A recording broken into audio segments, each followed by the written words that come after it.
Hello students. तो चलिए भाई करते हैं लॉ ऑफ रेसिप्रोकल प्रोपोर्शंस बहुत ही कम टाइम में। ये डेफिनेशन है, इस पे अभी नहीं जाएंगे, हम सीधा एग्जांपल पे जाएंगे हम लोग। मान लीजिए आपके पास ये तीन एलिमेंट है सी, एच और ओ। ये आपस में करके क्या करेंगे देखेंगे। कार्बन बोलो ऑक्सीजन से चल हम दोनों मिलकर CO2 बनाते हैं, ठीक है।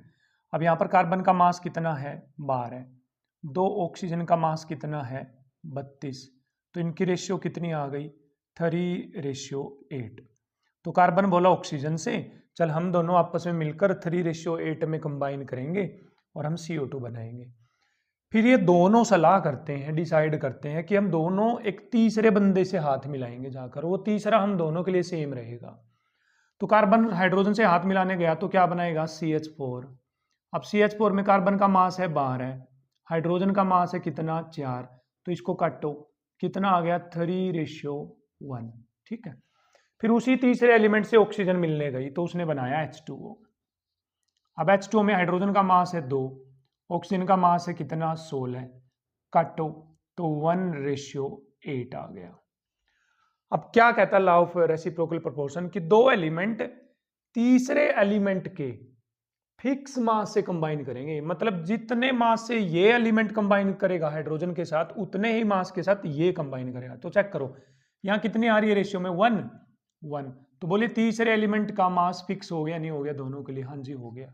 तो सुनो, जब तीसरे एलिमेंट का मास फिक्स हो जाए तो उनकी आपस की रेशियो लेनी है आपको, जैसे 3 और 8 की रेशियो लेनी है कि मेरा मास 3 तेरा मास 8 इसके एक के साथ कंबाइन करेगा, तो इनकी आपस की रेशियो कितनी आ गई 3:8 इसके साथ।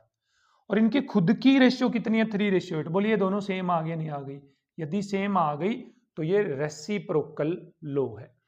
अब ये सेम की बजाय इन्होंने लिखा हुआ है कुछ मल्टीपल नंबर भी आ सकती है, उसका भी एग्जांपल समझा रहा हूं मैं आपको। मान लीजिए H, S और O आपस में मिल रहे हैं। H बोला O से चल हम मिलकर पानी बनाते हैं, तो हमारी रेशियो आएगी 2, यहाँ पर 16 तो आएगी 1:8। फिर H बोला है सल्फर से हम दोनों मिलेंगे तो क्या बनेगा H2S। हाइड्रोजन का मास 2, सल्फर का मास कितना आ गया 32, कट के आएगा 1:16, ठीक है। फिर सल्फर से ऑक्सीजन बोली मैं भी तेरे से मिलूंगी तो सल्फर डाइऑक्साइड बनेगा, तो यहाँ पर कितना आ गया 32, यहाँ पर कितना आ गया ऑक्सीजन का 16 16 32, कितना आ गया 32, तो काटो कितना आ गया 1:1। अब लेकिन सल्फर का मास क्या होना चाहिए फिक्स, तो फिक्स करो सल्फर के मास को, इधर तो 16 इधर 1 है, तो इसको 16 से मल्टीप्लाई कर दूं, तो 16 से मल्टीप्लाई करूंगा तो 16:16 आ गया। तो बताइए अब सल्फर का मास क्या हो गया फिक्स। क्लियर है? अब इनके मास की रेशियो लो, H2 का मास 1 है और इसका मास है 16, तो 1:16। और यहां इनकी रेशियो कितनी थी 1:8। अब आपको क्या करना है 1:16 और 1:8 की रेशियो लो, 1/16 1/8, तो काटो कितना आ गया 1:2। अब ये देखो एक दूसरे के मल्टीपल है या नहीं है, देखो एक को 2 से मल्टीप्लाई करूंगा तो 2 आ जाएगा नहीं आ जाएगा? यदि ये मल्टीपल भी आ जाती है तो भी ये लॉ ऑफ रेसिप्रोकल प्रोपोर्शन है। तो क्या करो, दो एलिमेंट को आपस में कंबाइन करो, रेशियो निकाल लो। फिर उन दो एलिमेंट को तीसरे एलिमेंट के फिक्स मास के साथ कंबाइन करो, वो रेशियो निकाल लो। यदि वो रेशियो इसके इक्वल आ जाएगी तो भी रेसिप्रोकल, या वो रेशियो जब आप लोगे वो इसके साथ रेशियो में आएगी, यदि मल्टीपल रेशियो में आती है मल्टीपल नंबर में आती है तो भी क्या है रेसिप्रोकल लॉ है। क्लियर है? आप डेफिनेशन समझिए, the ratio of mass is of two element which combine separately with the fixed mass of third element. तो बताइए fix mass of third element के साथ जो रेशियो ऑफ द एलिमेंट की रेशियो है वो कितनी है 3:8, ठीक।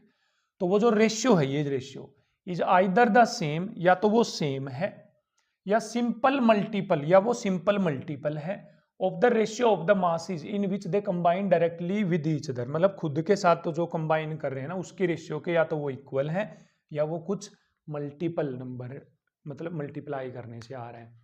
तो इतना आसान है रेसिप्रोकल प्रोपोर्शन।